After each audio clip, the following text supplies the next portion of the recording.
25 अगस्त को प्रदोष भौम प्रदोष की सारे प्रदोषों में कामना सिद्धि की प्रदोष अगर मानी गई है तो भौम प्रदोष को माना जाता है, मंगलवार को माना जाता है। मंगलवार के दिन, मंगल के दिन जब प्रदोष पड़ती है तो भौम प्रदोष कहलाती है। और उस दिन मंगलवार का दिन हो, डॉक्टर ने भी कह दिया हो कि इसको 20 साल तक औलाद नहीं हुई, 25 साल तक नहीं हुई, 30 साल तक नहीं हुई, 30 साल हो गए औलाद नहीं हुई और सब तरह से जब हार जाओ, भौम प्रदोष के दिन प्रदोष काल में शिव जी के मंदिर में शंकर के शिवलिंग पर 3 जगह पर कनेर का पुष्प समर्पित करना प्रारंभ। पहला अशोक सुंदरी की जगह पर, दूसरा जहां शिवलिंग रखा हुआ है उस जलाधारी पर, कटी पर, और तीसरा शंकर भगवान के शिवलिंग पर पुष्प कनेर का रखना प्रारंभ कर दो। उसमें से अशोक सुंदरी वाले पुष्प को घर लेकर आना प्रारंभ कर दो। भौम प्रदोष के दिन 4 से 5 भौम प्रदोष करोगे और एक दिन मेरा बाबा तुम्हारा गर्भ ठहरा देगा और बाबा की कृपा से तुम्हारे घर में संतान। सावन के महीने में प्रदोष का जो दिन आए, 2 प्रदोष श्रावण के महीने के 2 प्रदोष पड़ेंगे। किसी भी प्रदोष पर एक पीपल के पत्ते पर कनेर का पुष्प अपने घर के अंदर रख लीजिए प्रदोष के एक दिन पहले, और प्रदोष वाले दिन उसको बहते हुए पानी में डाल दीजिए। जिंदगी में जो तुम्हारे यहाँ तकलीफ चल रही है, एक उठ रहा है, एक बैठ रहा है, एक बीमार पड़ रहा है, एक ठीक हो रहा है, फिर बीमार पड़ रहा है, फिर ठीक हो रहा है, ये ठीक हुआ, फिर इसको हो गया, फिर इसको कुछ हो गया, फिर किसी को कुछ हो गया, अर्थात शिव का नाम लेकर। और फिर ही ध्यान देना, इस क्रम को करने के लिए आपको तुम रुकेश्वर महादेव का नाम लेना पड़ेगा। कौन से महादेव का नाम बोलना है? तुम रुकेश्वर महादेव, जिन्होंने भगवान शंकर की विरल भक्ति को धारण करा। कथा कहती है प्रदोष के दिन, प्रदोष काल में शिव जी के नाम का स्मरण प्रत्येक को कर लेना चाहिए। और एक नंदीश्वर शिव महापुराण से एक बात सीख कर जाइएगा। अगर आपको लग रहा है कि दुख समाप्ति नहीं हो रहा है, एक बीमारी से उठे दूसरी बीमारी में लग गए, फिर कोई दुख आ गया, फिर कोई दुख आ गया, फिर कोई तकलीफ आ गई, फिर कोई तकलीफ आ गई, बार बार आपको लग रहा है कि दुख पीछा ही नहीं छोड़ रहा, तो नंदीश्वर शिव महापुराण की कथा आपको कह रही है प्रदोष के दिन, प्रदोष काल में 2 जगह दिए लगाना प्रारंभ कर दो। पहला बेलपत्री के वृक्ष के नीचे, पहला दिया प्रदोष काल में, प्रदोष के दिन बेलपत्री के वृक्ष के नीचे, और दूसरा दिया अपने दरवाजे की चौखट के बाहर। मतलब अपन बाहर खड़े होंगे, अंदर की ओर दिया नहीं, बाहर की ओर। एक दिया बेलपत्र के नीचे देवाधिदेव महादेव से प्रार्थना कर कर, हे शिव शंकर, हे गौरी शंकर, हे शिव, आज प्रदोष का दिन, प्रदोष काल में आप भ्रमण के लिए निकलोगे नंदीश्वर के साथ में, ऐसी कृपा करना, आपके लिए मैंने द्वार सजाया है भोलेनाथ, आपकी दृष्टि मेरी चौखट पर भी कर देना, मेरी जिंदगी संवर जाए। इसलिए 2 दीप स्मरण करो। हाँ, अच्छा इशारा कराए हो, सब समझ गए हो। जिस दिए को आप लगाओगे प्रदोष के दिन, प्रदोष काल में, एक दिया बेलपत्री के वृक्ष के नीचे लगाया है, और दूसरा दिया जब आप घर में प्रवेश करोगे तो राइट हैंड पर ही लगाएं। कौन से हैंड पर लगाएं? राइट हैंड पर। बहुत बहुत साधुवाद आपको दीदी, धन्यवाद, धन्यवाद दो। उन्होंने इशारा करके बताया कि दिया किस ओर लगाएं, कम से कम अपने को अंदाजा तो लग जावे ना दिया किस ओर लगना चाहिए। साधुवाद था, बहुत बहुत साधुवाद। इसको जागरूक श्रोता कहते हैं, जिनको कथा के प्रति रुचि है और भगवान के भजन के प्रति रुचि है, वो तुरंत भाव से उसको स्वीकार कर ले। तो 2 जगह दीप, पहला कहां पर लगाएंगे? जम के बोलो जरा। बेलपत्री के वृक्ष के नीचे। अब बेलपत्री के वृक्ष को भी समझना, कौन सा वृक्ष होना चाहिए? जो आप खड़े हो, दोनों हाथ ऊपर हो, उस हाथ तक भी उसकी पत्ती को स्पर्श ना हो पाए, मतलब उसकी छाया हमारे पूरे शरीर पर पड़े, तो बेलपत्री के वृक्ष की मूलता का आनंद है। जो छोटे बेलपत्री के वृक्ष होते हैं, छोटे छोटे जो पौधे होते हैं बेलपत्री के, इनको जल डालकर, खाद डालकर सिंचित करो, बड़ा करो, उनको पोषित कर कर, बड़ा कर कर कहीं अच्छी जगह उनको लगाओ, ये नहीं कि छोटी बेलपत्री के पत्ते तोड़ लो या छोटे से पौधे के पत्ते तोड़ लो, वो श्रेष्ठता नहीं है। शिव पुराण कहती है वृक्ष वो होना चाहिए जिसकी छाया हमारे ऊपर आए। बाकी के आपके घर में आप बेलपत्री का पौधा लगाते हो, उसको बड़ा करो, बड़ा करने के बाद उसको कहीं अच्छी जगह पर लगाओ जिससे वो बेलपत्री का पौधा बड़ा हो जाए। बड़ा हो जाएगा, हम हैं नहीं हैं, कम से कम वो पौधा रहेगा, वृक्ष बनेगा। वृक्ष बनेगा तो उसकी पत्तियां टूटकर महादेव पर चढ़ेगी तो हमारा कल्याण अपने आप हो जाएगा।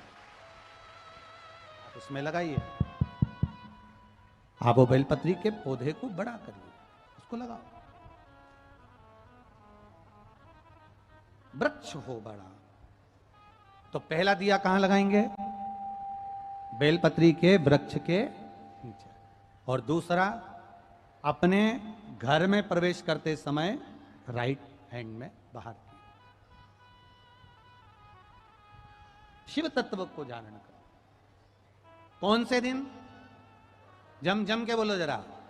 प्रदोष के दिन। कौन से समय? प्रदोष काल, शाम का जो समय हो, शाम का समय, प्रदोष काल का समय भगवान को दीप प्रज्वलित कर दिया। शिव तत्व कह रहा है। नंदी ने शंकर भगवान से कहा आपने वचन दिया था मेरे को, आपने मुझे वचन दिया था,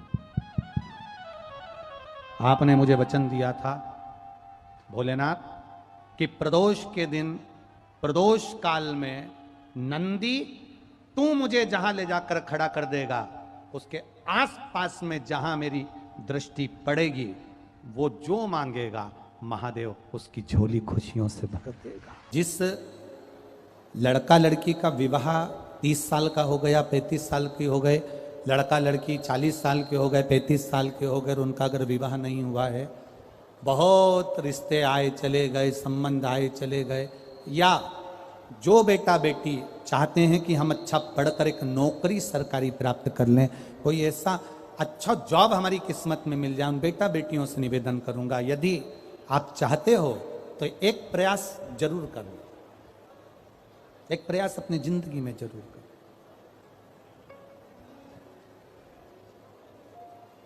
शिवलिंग समझ लेना जरा अच्छे से। शिवलिंग जलाधारी गणेश, कार्तिकेय, अशोक सुंदरी, और ये शिवलिंग, और ऊपर भगवान शिव की 5 बेटियां, जया, विषहरा, शामलीवारी, दौतली, देव। 3 प्रदोष या 3 शिवरात्रि। कितनी प्रदोष? 3 या 3 शिवरात्रि। मेरा बेटा बेटियों से निवेदन है, जो अच्छी पढ़ाई कर रहे हैं, मेहनत करो, अच्छा पढ़ो, और मेहनत के साथ में जब कंपटीशन एग्जाम में बैठने का समय आए, 3 स्थान जहां पर आपको, प्रथम अशोक सुंदरी, अशोक सुंदरी की जगह पर जब आप बेलपत्र समर्पित करेंगे तो डंडी का मुख जहां से पानी बहता है उस स्थान पर रखेंगे। दूसरा, शमी का पत्ता, शमी का पत्ता।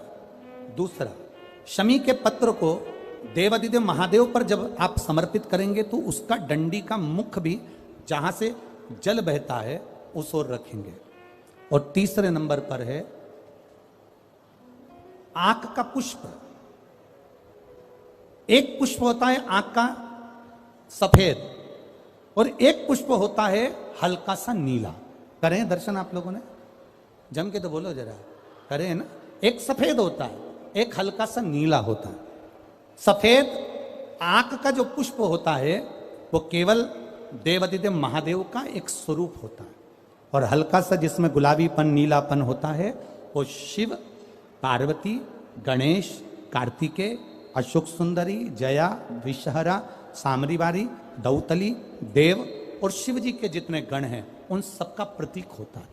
तो तीसरे नंबर का जो आंख का गुलाबी कलर या हल्का नीला सा जो पुष्प होता है, उस 5 पुष्प का गुच्छ मां जगत जननी का जो स्थान है जलाधारी, जहां अगर आप इधर बैठे हो तो उसकी विपरीत दिशा, इधर बैठे हो तो उसकी विपरीत दिशा, इधर बैठे हो तो उसकी विपरीत दिशा, विपरीत दिशा में उस पुष्प को समर्पित करना है।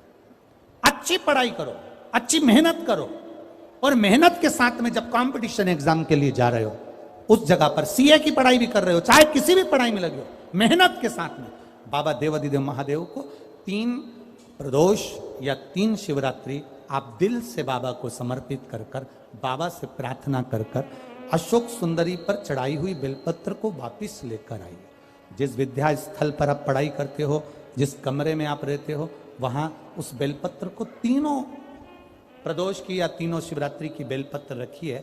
जिस समय बाबा आपकी नौकरी लगा दे, ये 3 बेलपत्र एक साथ किसी भी प्रदोष पर शिव जी को समर्पित करिए। ये शिव तत्व है। आप मेहनत करें, खूब मेहनत करें, कंपटीशन एग्जाम के लिए जितनी कोचिंग कर सकते करो, मेहनत करना उतना करो, जितना करते उससे 4 गुना ज्यादा करो, और उसके साथ में देवादिदेव महादेव से प्रार्थना, तेरा ही दिया मैंने खाया पिया है, तेरा शुक्रिया है, तेरा शुक्रिया है। अब जिनका मंगल विवाह नहीं हो रहा, 30 साल हो गए, 35 साल हो गए, 40 साल हो गए, उनके लिए भी वर्णन आता है। एक बेलपत्र, एक शमी पत्र, और महाराज वही आंकड़े का पुष्प 5 अपने हाथ में लेकर, बेलपत्री का वृक्ष जो होता है, उस वृक्ष के नीचे उसको रखकर शंकर भगवान के मूल मंत्र का स्मरण करते हुए, चाहे तो आप पंचाक्षर करें, चाहे आप षडाक्षर करें, चाहे आप श्री शिवाय नमस्तुभ्यम करें, केवल जो जल का पात्र है, उस जल के पात्र से 5 बार जल समर्पित कर कर, बेलपत्री के वृक्ष की 7 परिक्रमा कर कर, बाबा से प्रार्थना कर कर, उस पत्ती पुष्प को लेकर वापिस सजाएं, पूजन वाली जगह पर उसको रख दीजिए, और बाबा कृपा करेगा, जितना जल्दी होगा उतना मंगल विवाह आपका पक्का कराएगा, ये निश्चित। बेलपत्र का पूजन, कहीं दूर जाने की जरूरत नहीं है हमको भगवान को पाने के लिए। तुम्हारे घर के पास में जो शिवालय हो, तुम्हारे घर के पास में जो देवालय हो, हम वहां भगवान की आराधना करें, हम वहां आराधना। शिवलिंग का स्मरण आप करेंगे, बीच में जो एक मोटी सी लाइन होती है, इसको अशोक सुंदरी कहते हैं। सब लोग दर्शन करें, जम के बोलो जरा, करें। अशोक सुंदरी की जगह जहां पूरी हो जाती है, उसके बीच में शिवलिंग और उसके बीच में थोड़ी सी जगह खाली आती है। करें दर्शन, समझना जरा बहुत अच्छे से। जैसे ये अशोक सुंदरी की जगह है, हम निवेदन करेंगे आस्था चैनल वालों से भी और एलईडी वाले भी, जिन जिनको एलईडी पर आप दर्शन करा रहे हैं वो पूरी तरह से कराएं। गणेश जी का स्थान, षडानंद कार्तिकेय का स्थान, अशोक सुंदरी का स्थान बीच में। अशोक सुंदरी का जो स्थान पूरा हो जाता है, वहां से लेकर शिवलिंग के बीच में खाली जगह आती है। करें दर्शन आप लोगों ने, खाली जगह आती है। उस खाली स्थान की जो महत्वता है, ये जो अशोक सुंदरी से लेकर बीच में जो जगह है, ये भगवान शंकर की जो धर्म पत्नी है माता पार्वती, उनकी जो योगनियां हैं 64 योगनी, उनकी जो शक्ति पीठें हैं, उनकी जो सिद्धता है, उनकी जो सिद्धियां हैं, ये अशोक सुंदरी से शंकर के शिवलिंग के बीच में जो खाली जगह होती है, इस स्थान पर 64 योगनियां, देवियां, अष्ट सिद्धियां, नवनिधियां सब इस स्थान पर रहती है। इसलिए हमारे यहाँ शिव महापुराण की कथा कहती है, पूर्ण पूजन के बाद अगर कोई नारी, कोई पुरुष, कोई बच्चा, कोई बुजुर्ग अपने मन की बात का स्मरण इस जगह पर हाथ को रखकर, जैसे किसी के हृदय पर हाथ रखते हैं तो दिल धड़कता हुआ स्मरण होता है, उसी तरह यहाँ स्पर्श करेंगे, और स्पर्श कर कर जब अपने मन की बात करते हैं तो देवादिदेव महादेव नंदी के साथ आकर प्रदोष के दिन कार्य की सिद्धता पूर्ण करते हैं। उस स्थान की मूलता होती है, वो स्थान समझ में आएगी ना जगह। अरे बोलो तो जम के, नहीं समझ में आई हो तो एक बार फिर वापिस समझ लीजिए, फिर समझोगा। स्थान देखिएगा, अपने को भगवान की कृपा से यहाँ नागपुर में शंकर जी का शिवलिंग कोई ने कागज का बनाकर यहाँ जो भेजा, ये काम बाबा की कृपा से आप लोगों के स्मरण के लिए आया। देखिए जरा, गणेश जी का स्थान, कार्तिकेय जी का स्थान, बीच में ये आ गई अशोक सुंदरी की मोटी सी लाइन। अशोक सुंदरी की लाइन जहां खड़ी हो खत्म होती है, वहां से जो शिवलिंग रखा है, इसके बीच की जो जगह है, ये जो बीच में अशोक सुंदरी के स्थान से लेकर शिवलिंग के स्थान के बीच में जो खाली जगह है, ये 64 योगनियां, अष्ट सिद्धियां, नवनिधियां, सब कुछ मेरे देव अधिदेव महादेव ने माता पार्वती को अपने चित्तवृत्ति के साथ यहां अनुमति प्रदान कर रखी है। वहां का स्पर्श, वहां का मात्र स्पर्श और हमारे दिल की बात। शंभो। आप में से कितने लोग हैं जो पार्थिव लिंग का निर्माण करते हैं? काय में बनाते हो? पात्र में। पात्र के अंदर जब शिवलिंग का निर्माण करते हो तो सबसे पहले नीचे एक बेलपत्र रखा, रखते हो? एक बेलपत्र। क्यों? कहते हैं जब हमने शिवलिंग बना लिया, पूजन चालू कर दी, पानी डालना प्रारंभ करा, ये तो मिट्टी है, धीरे धीरे पानी चढ़ते चढ़ते गलने लगती है। जब मिट्टी गलने लगती है, शिवलिंग थोड़ा थोड़ा थोड़ा थोड़ा खंडित होने लगता है। मन में आता है कि हमने शिव जी की पूजन करी, शिवलिंग मिट्टी का था, गल रहा है। शहद चढ़ाने से, दूध चढ़ाने से, जल चढ़ाने से, अभिषेक करने से मिट्टी गलने लगी है, शिवलिंग खंडित होने लगा है। शिव महापुराण की कथा कहती है, पार्थिव लिंग को, मिट्टी के शिवलिंग को जब हम बेलपत्र के ऊपर निर्माण करते हैं, पार्थिव शिवलिंग बनाकर पूजन करते हैं, तो वो मिट्टी का शिवलिंग अगर गल भी जाए, टूट भी जाए, पानी में बह भी जाए, तो याद रखना वो कभी खंडित नहीं माना जाता, वो अखंड ही माना जाता। जब तक आपकी पूजन चलेगी तब तक वो अखंड ही माना जाएगा, जब तक उसका विसर्जन नहीं होगा।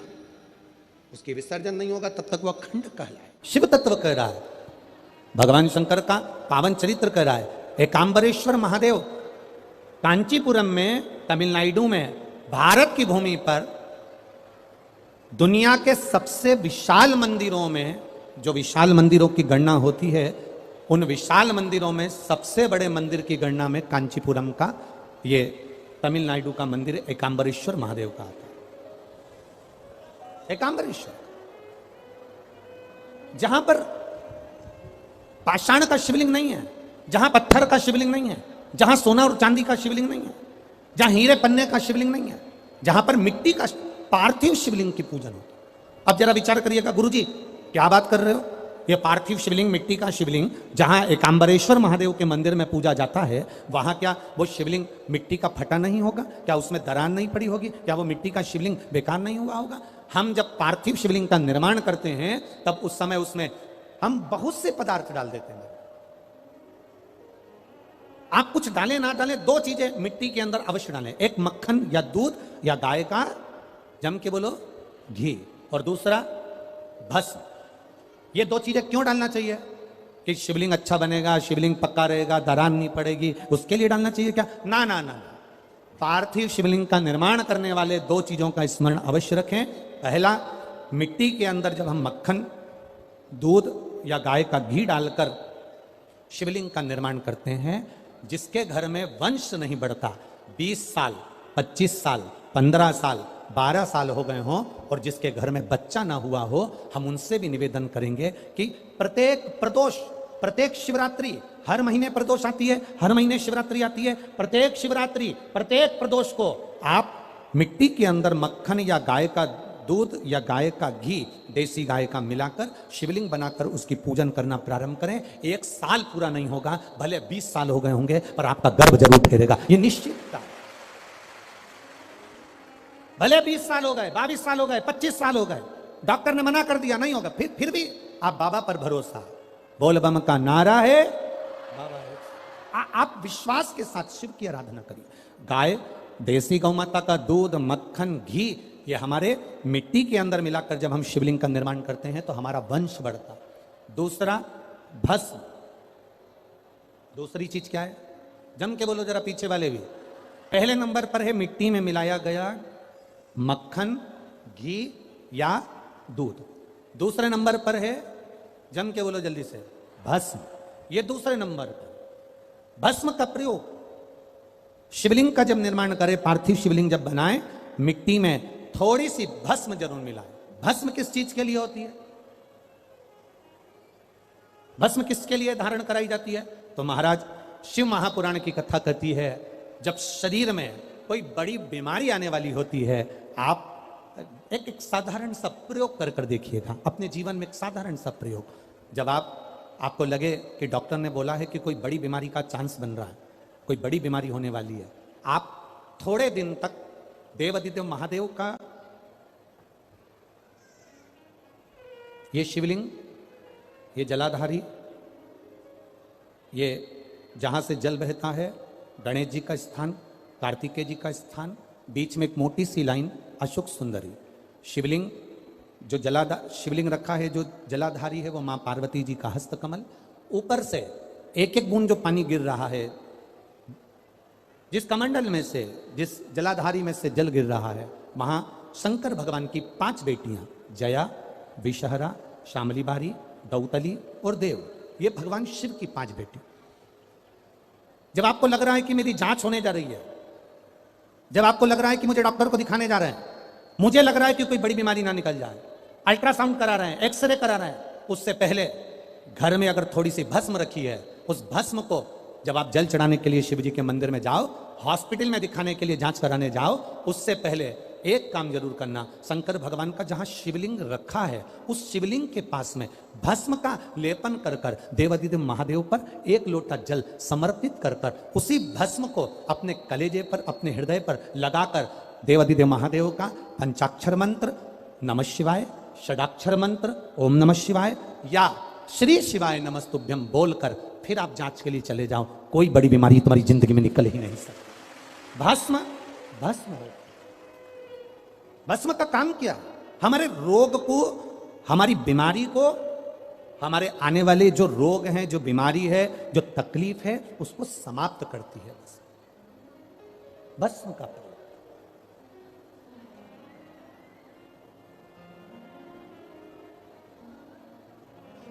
शिवलिंग का निर्माण कर रहे हो, पार्थिव शिवलिंग का, उसमें थोड़ी सी भस्म हमारी बीमारी को हर लेती है, थोड़ी सी भस्म हमारी तकलीफ को हर लेती है। भस्म का चपटी भभूत में है खजाना कुबेर का। शिव के शरीर से, भगवान देवादिदेव महादेव के तन से लगी हुई भस्म साधारण नहीं है। भस्म को चढ़ाने वाला भी साधारण नहीं होता और भस्म को लेने वाला भी साधारण नहीं होता। शंभु शरण पड़ी मांगो घड़ी रे घड़ी, दुख काटो दया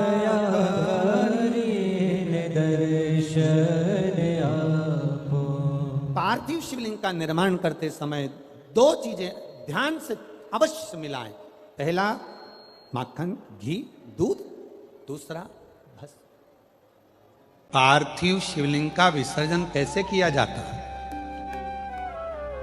पार्थिव शिवलिंग अगर आपने थाली के अंदर, पाटे के अंदर कोई सामग्री पर कोई ऊपर बनाया है, तो उसका विसर्जन कैसे करा जाता है? पार्थिव शिवलिंग का विसर्जन करते समय जिस पात्र पे पार्थिव शिवलिंग बना हुआ है, उस पात्र को नदी में शिव का नाम लेकर जल में उस पात्र को नीचे डाला जाता है, पात्र को पकड़ा जाता है और शिवलिंग को नीचे की ओर ले जाया जाता है। जब शिवलिंग पानी में थोड़ा कम दिखे, उस समय पर उसको धीरे से फिर जल में छोड़ दिया जाता है। जब थोड़ा कम दिखे, थोड़ा हाथ पानी में नीचे करा जाता है और नीचे कर फिर उसकी फूल पत्ती जब पानी में ऊपर आ जाए, दिखने लगे, तब शिवलिंग को धीरे से खसका दिया जाता है, जल में उसको विसर्जन कर दिया। क्यों? अगर तुमने पार्थिव शिवलिंग का विसर्जन करा और उसको तुम थाली में बना कर ले गए हो, पाटे पे बना कर ले गए, अब तुमने उसको उठाया तो टूटेगा कि नहीं टूटेगा? बोलो, जम के बोलो जरा। टूट जाएगा। तो इसको सबसे पहला विसर्जन करने के पहले जब पार्थिव शिवलिंग तुमने बना लिया, बनाने के बाद उसको जल के अंदर लेकर, जब पूजन करने के बाद जब जल के अंदर लेकर जाओगे तो उसकी फूल पंखड़ी अपने आप पानी में तैरने लगेगी और शिवलिंग जल में चला गया, मतलब तुमने विसर्जन कर दिया। अब भले तुम धीरे से उसको, जो पार्थिव बनाया है, तुम धीरे से उसको पानी में फिर धीरे से विसर्जन कर सकते।